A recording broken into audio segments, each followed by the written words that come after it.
good afternoon, and welcome to this panel on genre fluidity.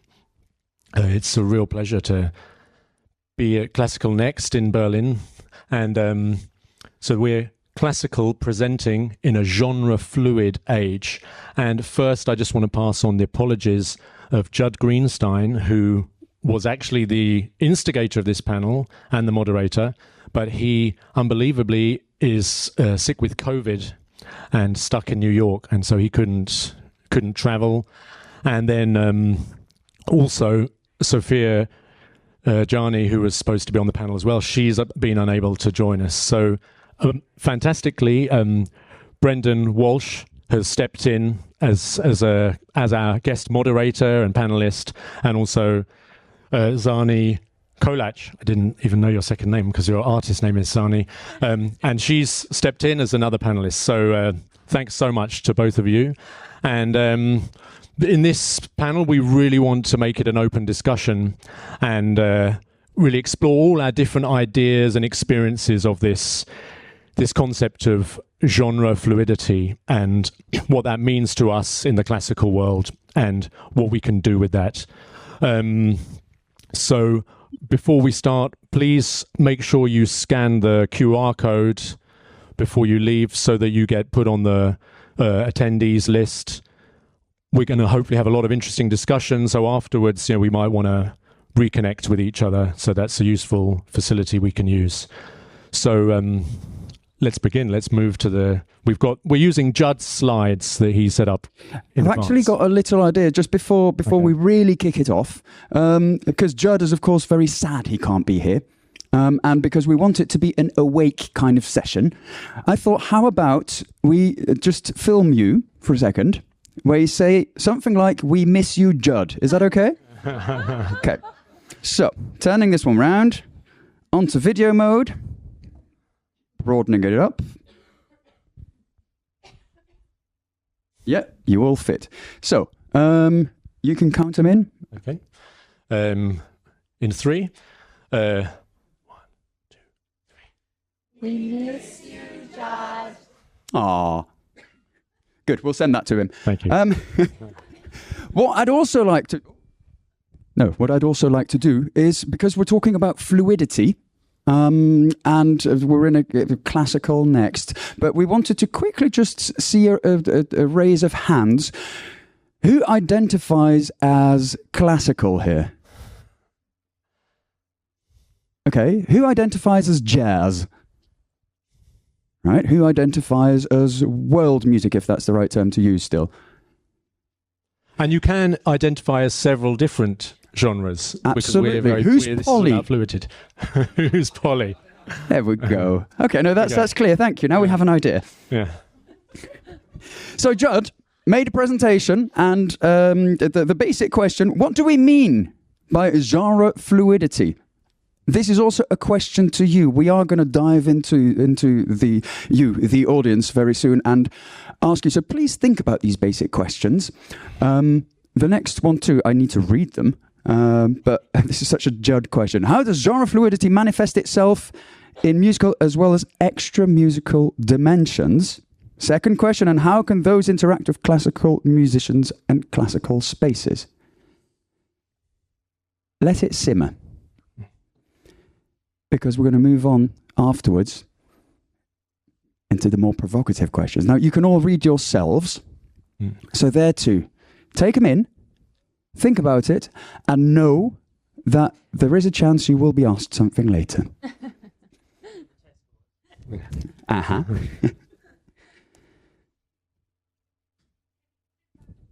Oh yeah, sure. But we are going to come back to it. But still, okay, good.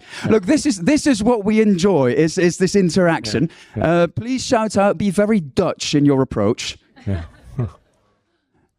But now we are going to count it down again. 3, 2,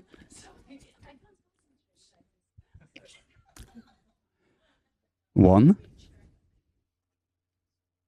and we're on. I think we should start. So we're going to introduce ourselves just because we're going to be talking all about our experiences in this subject. And obviously, two of the people aren't here, but they're going to introduce themselves without looking at the screen, so it's okay. So I guess I'll start. My name's Gabriel Prokofiev. I'm a composer, and my experience of genre fluidity is an interesting one. From a young age, I was playing in pop bands, writing pop music, into electronic dance music, and simultaneously studying classical music. And for a long time, I didn't think I could risk genre fluidity. I kind of had a double life, a dualism, but without any kind of prevention, it automatically genre fluidity just expressed itself in my work, because when you're really embedded in one genre, it just seeps into the other. As it's fluid, you can't stop the fluids mixing, and there's going to be plenty of these illusions and images, and so. I realized that, when I wanted to express certain emotions in classical compositions, I felt that rhythms and textures from electronic dance music or urban music felt really appropriate. And I personally have a kind of manifesto that is that genre fluidity has always been part of classical music.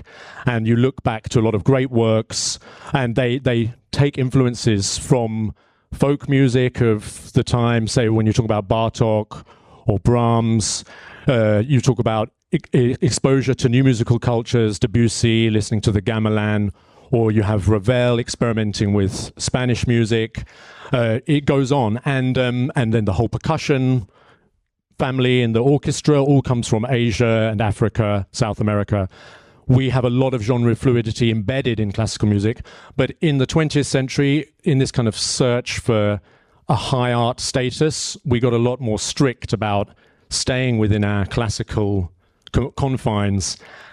And I think now we're forced to sort of talk about it as genre fluidity, but I think it's a natural way of working as a classical musician. So for myself, that's been my journey, to bring in elements of the popular and folk culture that surrounds me.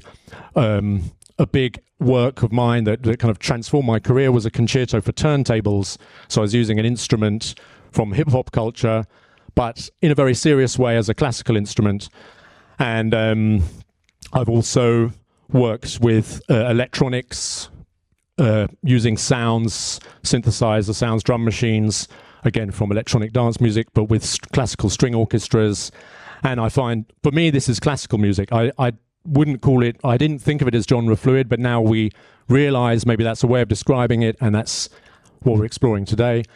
And I've also, in frustration of wanting to reach younger audiences, also explored changing the way we present classical music, and that's another aspect to genre fluidity, is taking on the presentation methods of other genres. So we had that last night with the club showcases, this idea of presenting classical music in a club format, and that the music can then be influenced by club music, or it cannot. It can change, and that also creates a new angle, a new way of listening, which embodies kind of elements of other genres.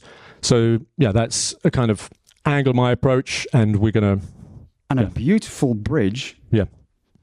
To Xani, who performed last night in the club. Yes. Hello, everyone. I am Xani Kolac, and I am from Melbourne, Australia, and I am a classically trained violinist. And then I really wanted to embellish the classical compositions I was playing by improvising and making up my own things. And I wanted to extend what I knew about cadenzas. So then I found the music of Astor Piazzolla. Everyone knows Piazzolla's music. And this was this beautiful bridge between notated music and improvisation. And I was really inspired by Piazzolla's approach to this kind of music and his cultural heritage and creating a music that was very personal to him. And so then I went to uni and I studied jazz and improvisation.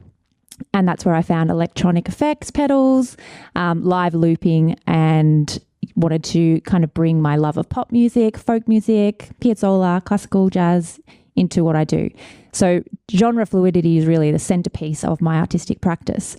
But I will say as well, as a woman in the music industry, I have often been very interested in this idea of gender and how gender has meant that we face some sort of oppressions. No matter what gender you are, you kind of put into a category and you have to perform those gender roles. And kind of similarly for genre, that genre is a categorization. And so genre fluidity to me is a kind of rebelliousness against this boxing in, which I felt as well when people saw me with a violin. They were like, okay, you're a classical musician.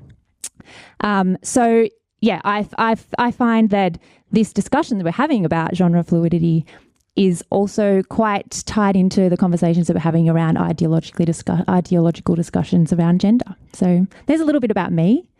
I'm really glad to be here too. Thanks. Wonderful.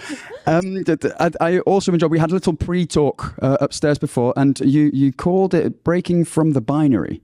Yes, yeah. I think that's a very nice one to hold on to in here too. I'll quickly give an introduction from on my side. Also trained as a musician, then went and did business school to learn how it worked in the rest of the world. There very quickly also learnt how people love to put things into boxes. I'm not very good at that, and automatically will always go and seek where the edge is and then try and jump over it. That way, set up the classical music rave, which has also been done together with Gabriel already. And I'm now, since a week, the artistic director of Theatre Amsterdam, which is a commercial theatre. They only have commercial clients so far, and my job will be to integrate the arts into what they're doing and giving it a bit more of an artistic profile again. Should be fun, I think. Let's dive in. So the questions are on the screen again for those who didn't take them down yet. What do we mean by genre fluidity? We've already kind of introduced it. Have you had some time to think about it yourself? Yes. Okay, so I'm going to dive in. And what we will try and do, just say your name, very briefly, what you do, and then what the fluidity means to you. Hello. My name is Shasta Ellenbogen. I'm a viola player and a composer. And I've also founded this concert series in Berlin called Classical Sundays, which is basically sight reading chamber music in alternative spaces for alternative audiences. And I've thought a lot about genre fluidity in a way. I wouldn't quite put it like that. In the question here, you talk about extra musical dimensions. And I think of genre fluidity in music as breadth, or how do you say this word? Width, breadth. Breadth. Yeah, right. I think of it as how many people are you interested in reaching? Because you can make amazing music which can only reach a very select few because it's maybe at a very, very high intellectual level or something like very, very niche-y, and you can make actually probably the same music or the same music with the same emotional content in a much more broad presentation, which would then reach much more people. And as far as these extra musical dimensions go, in my concert series, we've been, sight reading classical music for people. And this is a really interesting sort of dichotomy that happens, because the more we screw up the performance, the more the audience likes it, which is really the opposite of what we learn in music school. Woo! And this sort of, I also think of this as a kind of genre fluidity, because to see classical musicians, but to see them vulnerable is kind of a paradox. It's something that you don't get to see very often. And this really connects with people. So it turns it into something broader than it might be if it's even the exact same people performing the exact same piece with a different intention to it. So, thanks. Thank you too. That links into some of the things we want to say. I'm going to do this every now and then. Just jump in, and then you can hook into it. Yeah. About the vulnerability. Yeah, I think it's true. Like sometimes, I mean, a lot of us talk about it. You go to music school and then it takes you 10 years to unlearn everything that you learned at music school. And I think about when I was going through, I remember bringing in a song that I had composed into my master's cohort, and it was very influenced by pop music, and I was in there with jazz musicians and classical musicians, and yeah, it had an interesting response. I had called it something like I don't know, violets are blue or something like this, and my lecturer was like, "What's wrong with opus number 1 or something like that?" I was like, well, it's not about an opus number 1, it's about Violet. So, yeah, I think, but I'm glad that I put myself out there, that I did it. It was the beginning of me facing that vulnerability, facing that fear. And often that is what happens when you are a genre fluid artist, that you're going to have to take some risks, and it's going to be scary, but it's also scary for our audiences who we're thinking about, who, you know, are having to maybe open their minds up to this different way of thinking about genre. And that's where we link into vocabulary also, because every culture has their own uses of language. Music I still see as a language too, and the way that you approach your fellow musicians, your colleagues, your audience, is something within this context that we seek. Like, how can we communicate? How can we be vulnerable and respectful at the same time? And not invite people into the cage of classical music, because that's so that we all, I think, we all have this challenge of, we want a younger audience, or we want a broader audience. We want more people in the venue, at the event, in our concerts, etc. But why can't we find them? And one of the things might be here that the lack of fluidity, or the addiction to putting things into boxes, might actually scare people off that way. I mean, I think that one of the things we can learn from other genres, and just having a dialogue with people from other genres, is just on the nature of presentation, the language, the humanization, and not using terminology that can appeal to an audience that doesn't know the classical language, the classical formalities.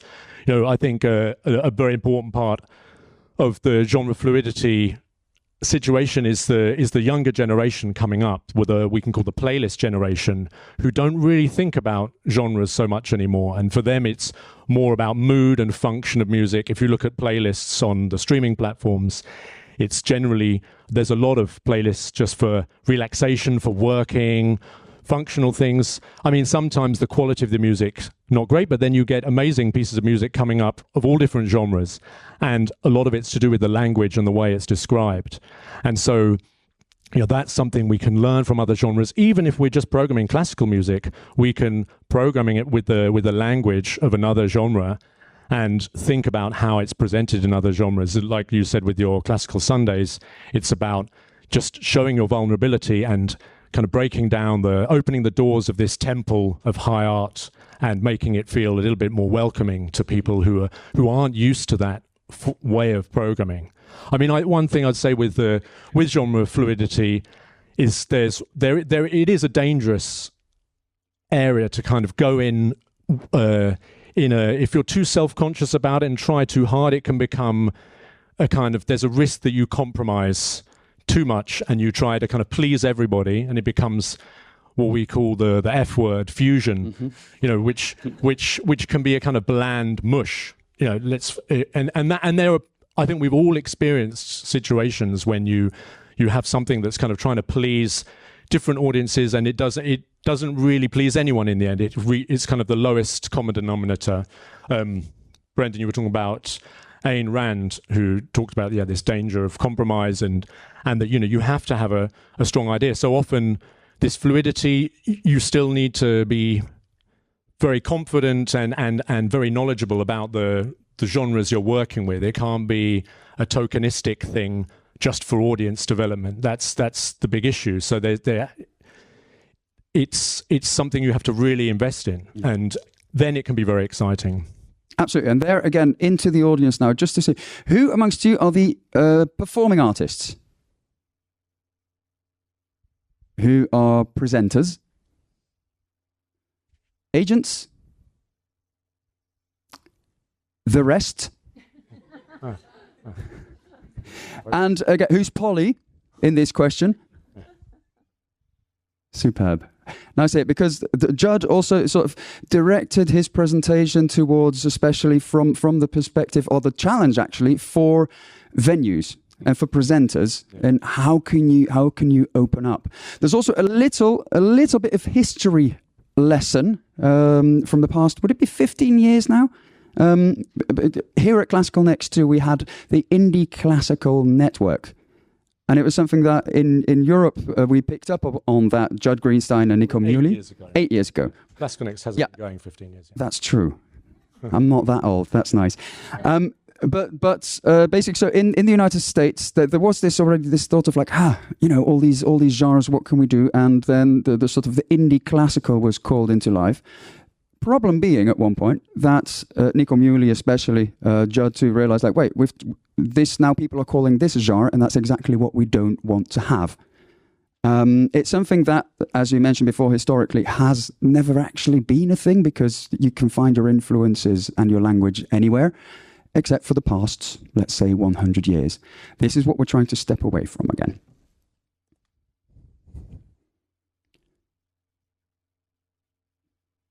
The next questions.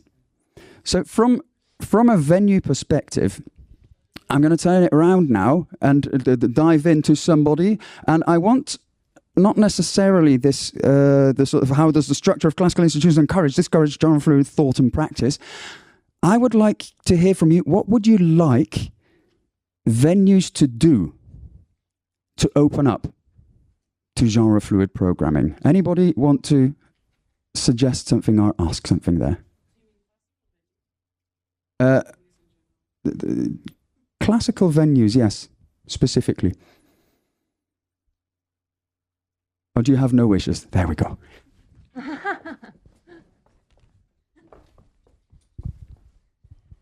Hello, I'm Ruth. I'm a producer. I think you need to talk to your communities and really actively invest in those places. I've just come off a project where part of our mission was to talk to communities, and it's now very quickly become a part of my personal philosophy that you need to connect with specific community leaders in order to build the trust to have those conversations about what programming they need to see. Because inevitably when it happens, it goes down really, really well. I used to work for the CBSO. They did an orchestral Cavalli project, and it was the fullest the hall had been since COVID. And of course, it was a brand new audience, and it was completely genre bending and amazing. Thank you, Ruth. Very clear. Anybody else? Whilst I'm trying not to fall my way down.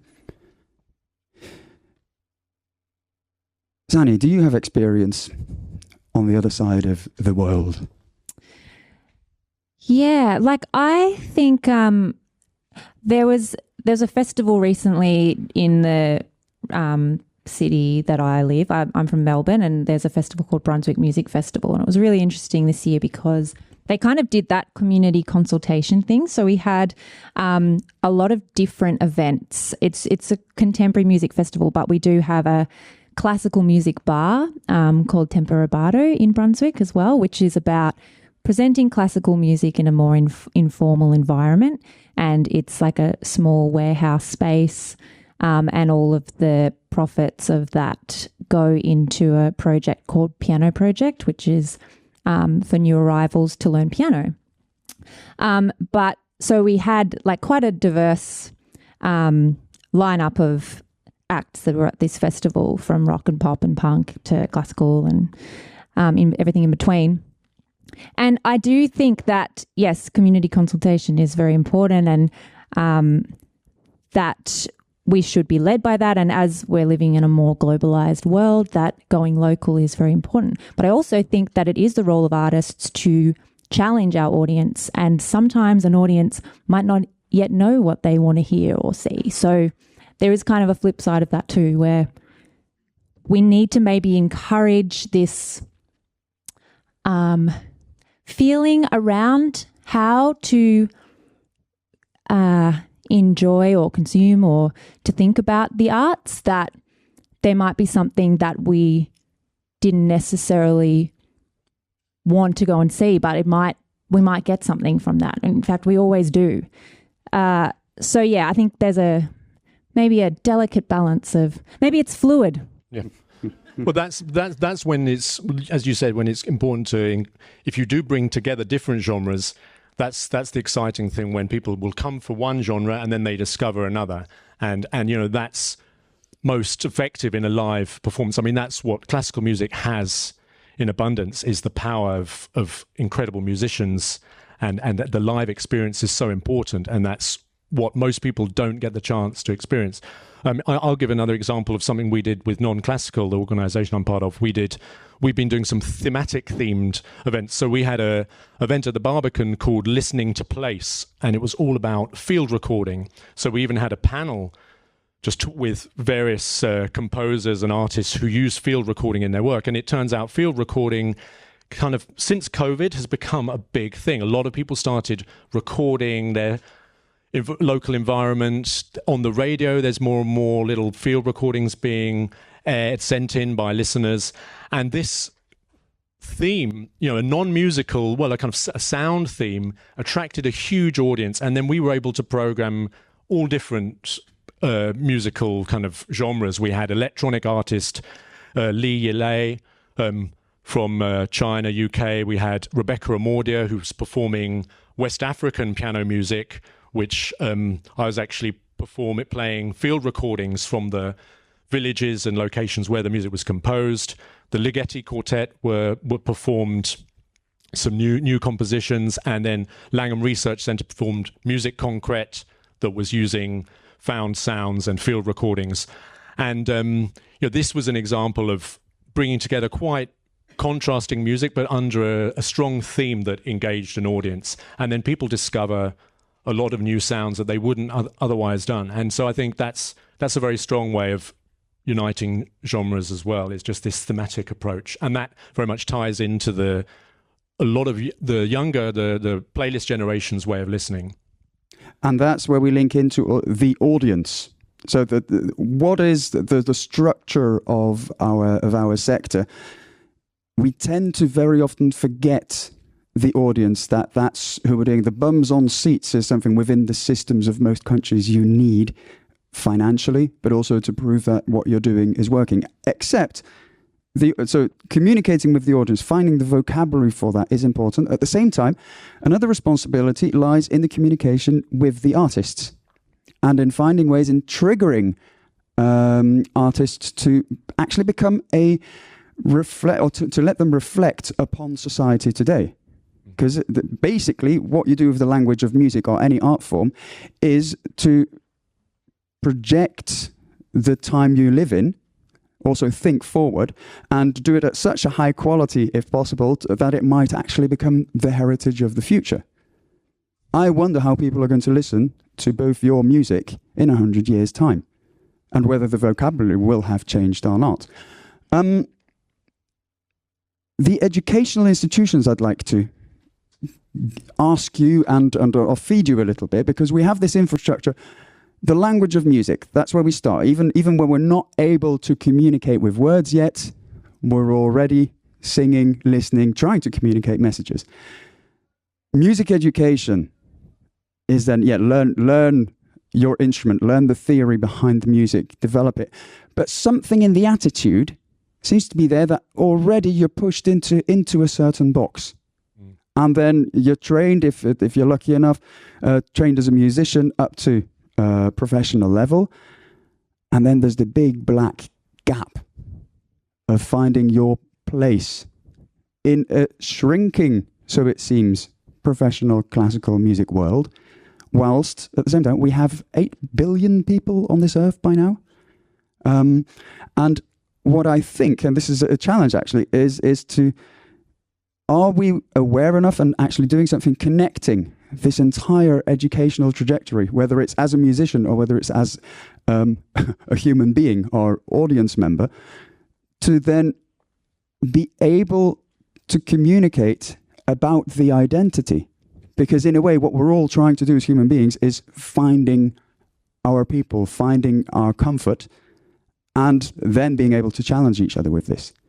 So the experience of linking education to the professional world, or going from your education into the actual world out there, does anybody have a positive experience?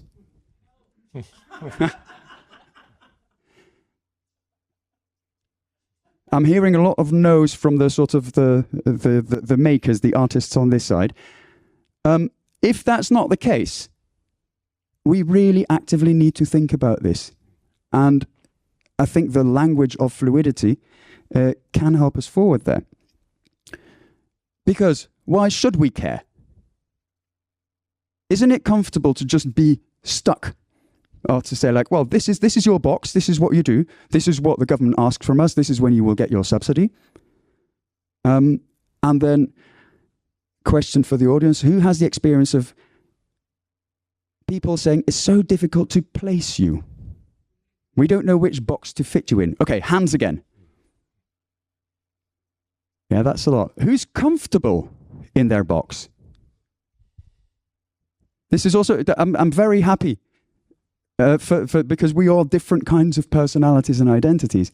Where you feel comfortable, great. But if you're comfortable not inside the boxes, then that too is an identity we can carry forward. And that too, as presenters, as educational institutions, etc., is something that we'd like to promote further.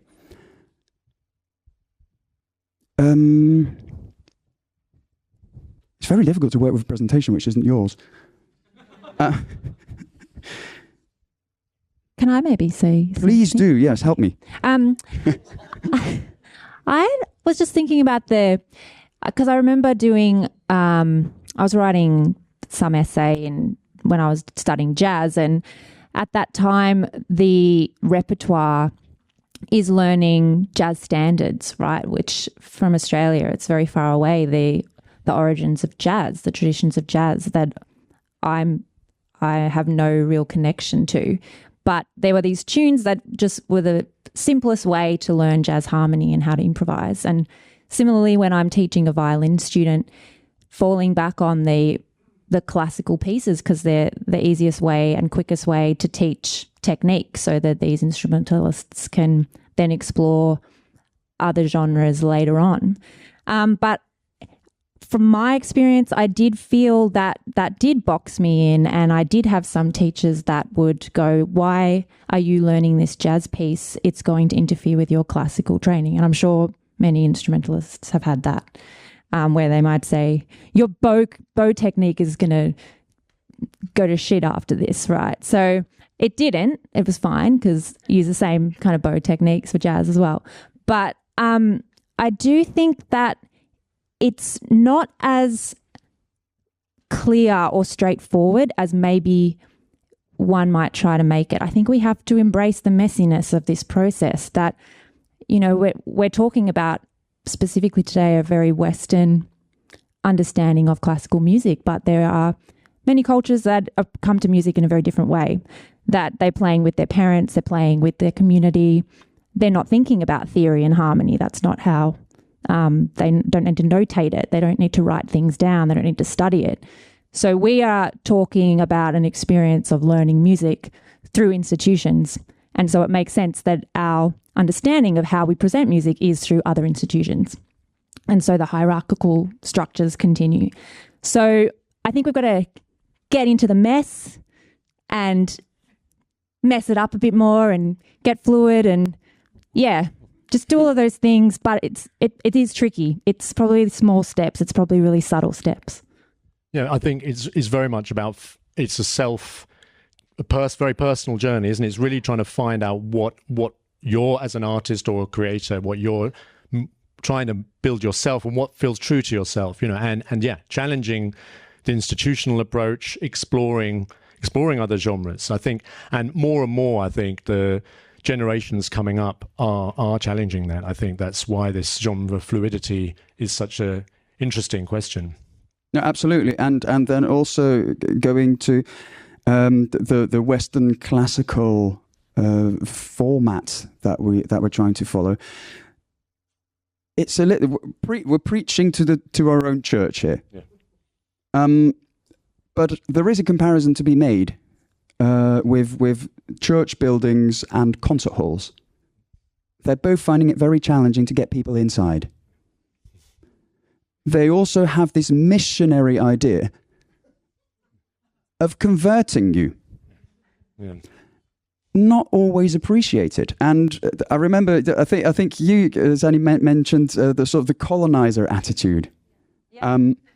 It's the orchestra as the highest art form, and this expectation that all different, outside Europe, you have orchestras, you have opera companies, and it's considered, the local people from different cultures should be invited to compose Western classical orchestra, but we in return should be looking outwards and approaching the non-Western classical music as well. And this is not a two-way conversation.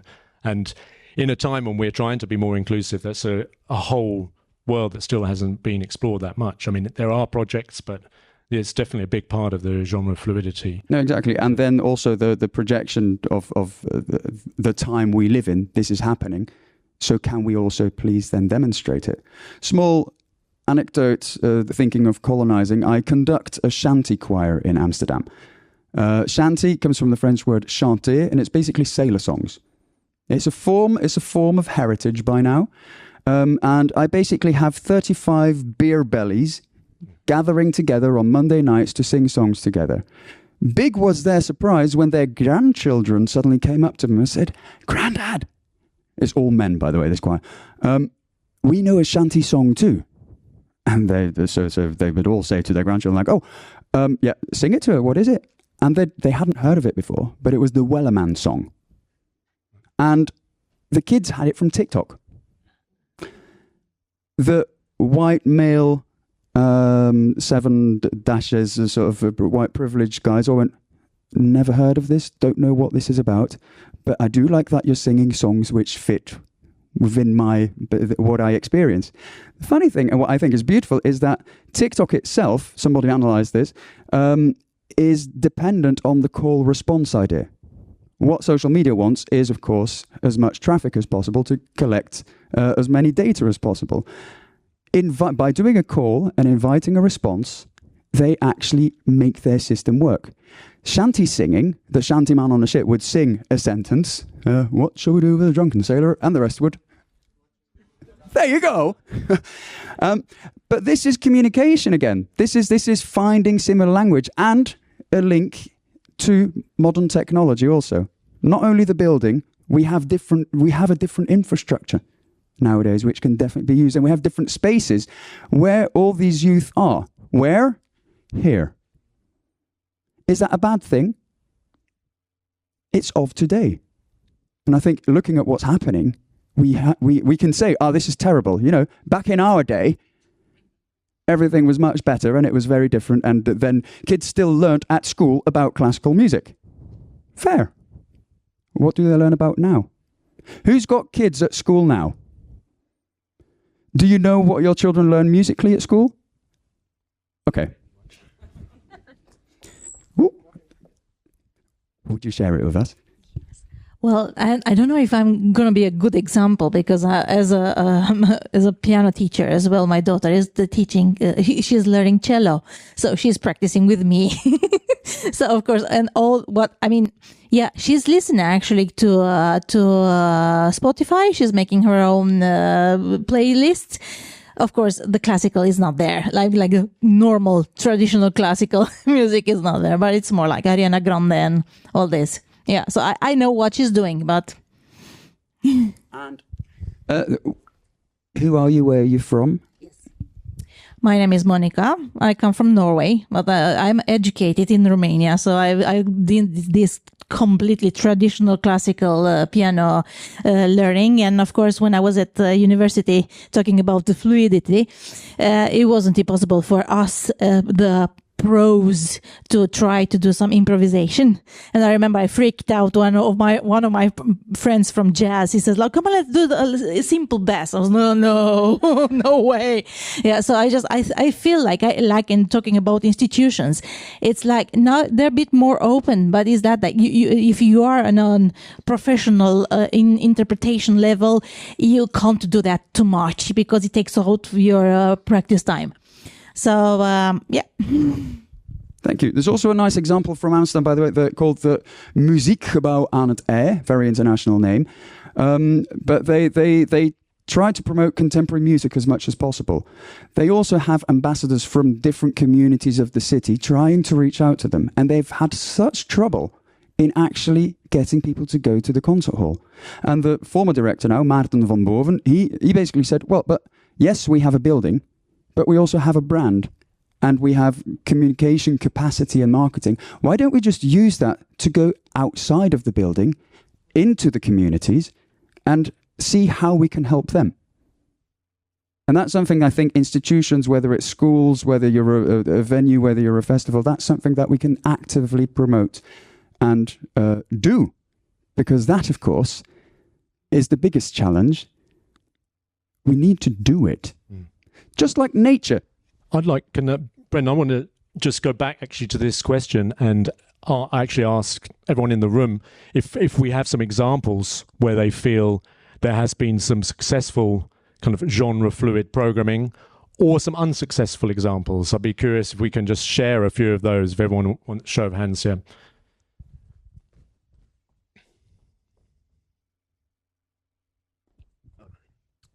Hi, my name's Blasio. I'm a composer. So I've got a really enduring memory of seeing a gig in London. This is just over a year ago. It was a collaboration essentially between the university where I am, Guildhall, some players from the jazz department, and a full complement of an orchestra. It was commissioned for quite a prominent British composer whose name escapes me. But one of the thing I remember about the concert isn't necessarily the music. The thing I remember is how kind of appropriately the audience responded to each kind of musical tradition. So the piece was structured in a way that had these kind of pure kind of orchestral arrangements of sort of jazz, idiomatically jazz material, and then that was interspersed with, little kind of sets from the jazz ensemble.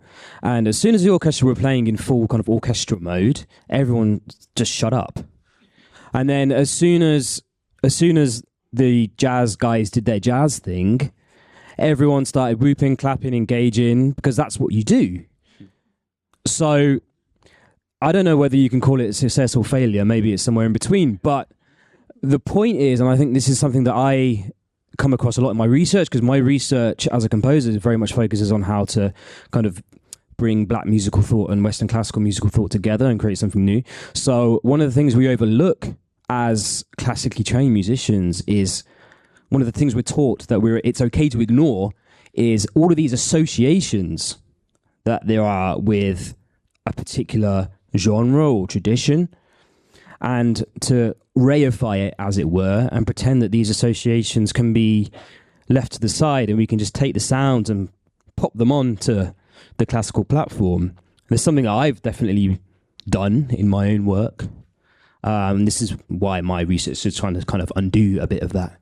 But I think going forward for the sector, I think it's of fundamental importance that we recognise not just the sounds, if we're trying to be genre fluid, but also the myriad cultural associations and histories and memories and procedures. I mean, I did a piece a while back with a gospel choir and a string orchestra, and one of the things I found extremely difficult was actually the process for each tradition is completely different. And I mean, the gospel choir, they didn't really know what they were doing until the night of the performance. I sent them some written stuff. They were like, no, sorry, we didn't get that. What are we doing? So, complete opposite of a classically trained orchestra. So kind of embedding that into a curatorial framework in the Western classical tradition is extremely difficult. That, musicians aren't necessarily trained to deal with that situation. So, anyway. Thank you for that contribution, Blasio. Speaking of orchestras and my corporate background, I remember some CEOs being extremely jealous of the discipline of classically trained orchestral players. The hierarchy to them is something they, in their own companies, find practically unachievable. The thing they're not as good at as conductors, however, some of them, is listening. And that I really appreciate about you as a group. You really are listening, contributing. Thank you. Should we see what next slide brings? Oh no, that's the last. Oh, is this the last one? We can stick to this. Okay. Yeah, marvelous. I mean, I'd be curious to see if we have any. Well, I think we had some more people wanted to give some contributions on this theme. So, if there are any other,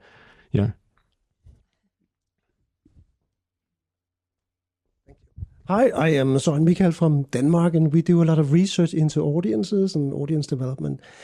And I think the key, as we see in our research, to get new audiences and potential audience into the concert hall, if that's where you want them, is actually genre cross. We just finished a survey where one of our wonderful local chamber orchestras were having a festival with folk music. And they actually managed to get 40% new guests who have never attended a chamber music festival before. So it really brought in a lot of new people. So I think it's for people who are about to engage in classical music, the genre crossing is absolutely vital. How did they format this genre cross? They did some, a bit different. Some it was folk musicians where they were adding their skills as a chamber orchestra, and sometimes it was the other way around. Sometimes they were accompanying, for instance, an orchestra from the Middle East, but they still had some of their instruments backing up. Did they include kind of classical repertoire, or was absolutely also, yeah. So it was a mixed program. It was a mixed program, and what was funny there was also that the hardcore audiences for chamber music, they really loved this as well. They were not asking for it, but they liked it, and it brought a lot of younger people also on board. Yeah, I'll add to that. There's an organisation in London that's becoming a huge success called Through the Noise, and they're putting on. I mean, they use a lot of different venues around London, but their standard format is to have a kind of core classical act, chamber music. It could be like Isa Kane-Mason, Abel Selachoy, the South African cellist, who himself is a genre fluid artist because he fantastic classical cellist who plays Bach and classical repertoire, and then sings South African song to the same level as his classical works, and it's a very magical performance. But they'll have different and classical guitarists for a 1 hour set, and then the second set will be a band playing dance music, often South American or African, and they always sell out. And you have people who want to see the classical act and then have a dance afterwards, or people who want to have a dance and are curious to have a different half to the music. And this, you get the hopefully, if both acts are high quality, you mix 2 or 3 genres, you get all the genres come together, and it's a nice exchange. So sometimes maybe this is an interesting approach, rather than try to directly combine the genres, is just to have them alongside each other as well. And so you have this kind of community building. We have another piece of input here. Hi, I come from Amsterdam, and I think there's a venue in Amsterdam that does a really good job at this, which is the Concertgebouw. They recently had a little renovation, and their opening actually included, a lot of genre fluidity. They had the orchestra, but also more neoclassical piano, but there were also some Portuguese artists playing more like indie alternative stuff. And I think it was actually an event open to whole families, and anybody could come in. It was actually free. And I thought that was, they did a really good job at that. And another thing they always do is at the Amsterdam Dance Event, which is the biggest electronic music conference and festival in the world. They always have events there. They always have DJs performing. And yeah, I think the Concertgebouw in Amsterdam does really, really well with this. What's your name? My name is Carolina. I can actually speak more about this, the Amsterdam Concertgebouw. And indeed, they are actively looking and actively trying. Their curse, if you may, is that people think the building is very posh. And what they did is they hired, for example, a creative producer whose simple task was go out there, find it. We know we're an organization that is very, very strict with all the procedures and everybody knows exactly what to do. And your job is to not. And it's smart. And but I think what they're daring to do is to experiment with it. And to reach out to find, they have very high ticketing sales, and I think they're about 90% in average in what they sell. They also, during student examination periods, they open the building during the day that people can go and our students can go and study their material with little soft live music being performed whilst they're in the venue. Those things, I think we can only applaud and indeed talk to each other about the examples you know. Going back to the fluidity, because that's what we're talking about here, nature is something we touched upon, or culture. If we broadly say culture is basically humanity trying to format what life is all about. And nature could be compared to chaos. But if you look at what's fluid, if we take water as an example, water will just find the easiest way to where it wants to be, and that's with the rest of the water. It somehow will find its way to the ocean. And it will not necessarily follow a canal or be stopped by a dam or follow the sewage. No, it will go there. And as humanity, we need both. Because we're a temple of pyramid of Maslow, we want our security, want a roof above our heads, we want certain levels of comfort. And we've done very well in controlling nature so that we can benefit from it. But at the same time, and possibly with genres and music, it's the same thing. We can actually let it be and see where it goes and actually stimulate it. Follow the easiest trail and see where that takes you. And I think their inclusivity is also an important topic to touch upon. Whether the sort of in gender fluidity, or the LGBTQIA plus, we can call ourselves the ABCDEFG plus. B flat. B flat. Okay. Or the hashtag thing. Yeah. Are there any questions that you have for the beautiful panel here, or any experiences you're dying to share? Hello, my name's Christopher. I'm from Australia, currently based in northern Sweden. I am a composer and oboist by trade. I wanted to get your thoughts on this topic that you just brought up about just understanding things as they are and letting things be what they want to be. And I wanted to get your outlook on how language affects the way that all these concepts come up, because obviously like things like genres don't actually exist out in the universe. They're not things that are like, you know, this plastic bottle over here or something. And again, I've also looked into things like reification in music philosophy and how these terms can be very useful in communicating and understanding what the hell it is we're trying to do and talk about.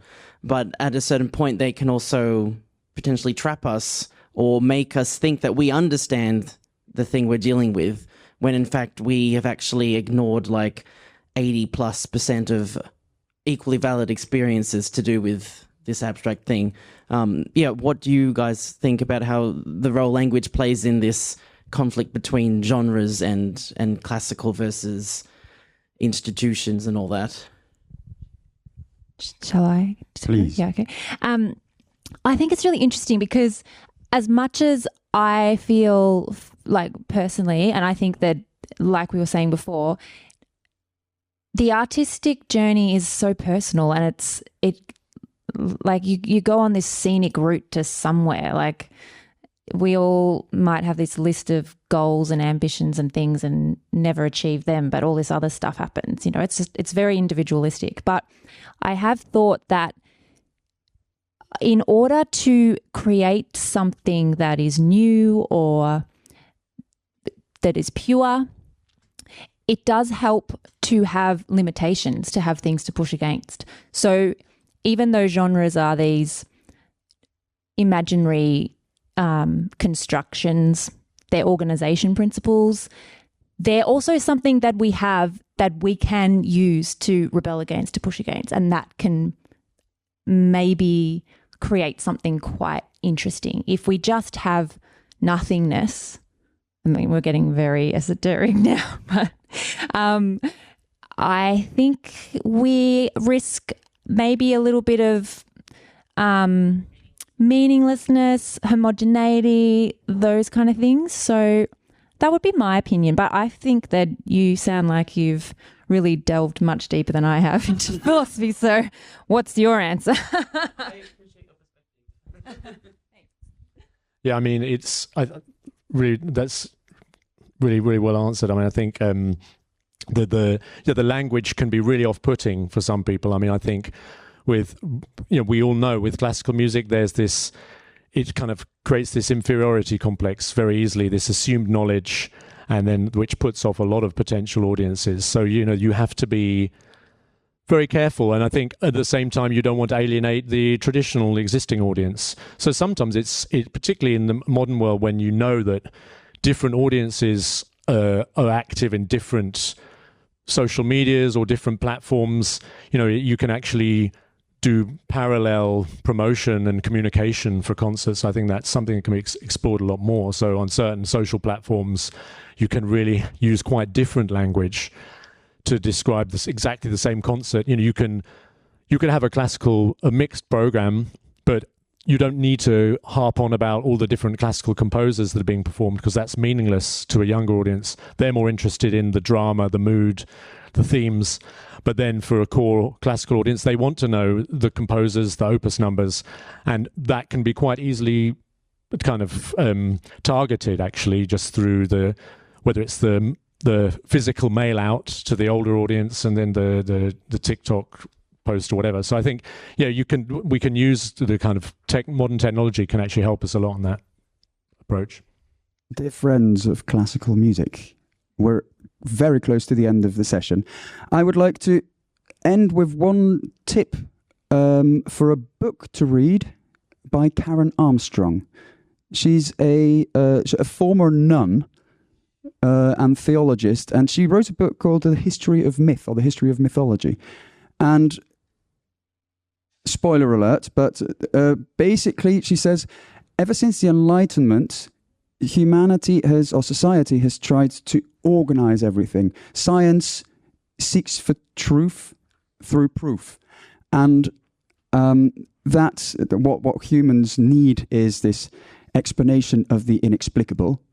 But what she does do is that she compares the myths of all the ancient Greek gods, where their characters were demonstrations of what we feel as human beings, and when these characters meet each other, how that can explode, or whether that can turn into love, etc.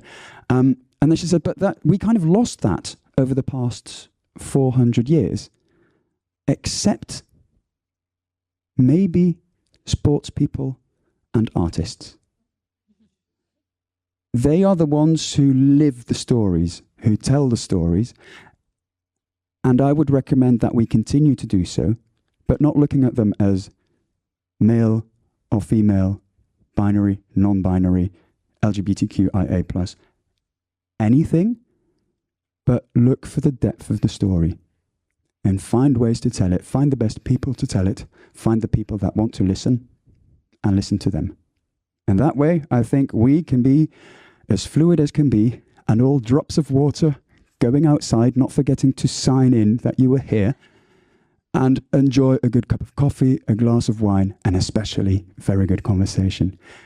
Gabriel, thank you. Xani, thank you. And you too. Brendan, thank you, Brendan. And thank you. Thanks, everybody.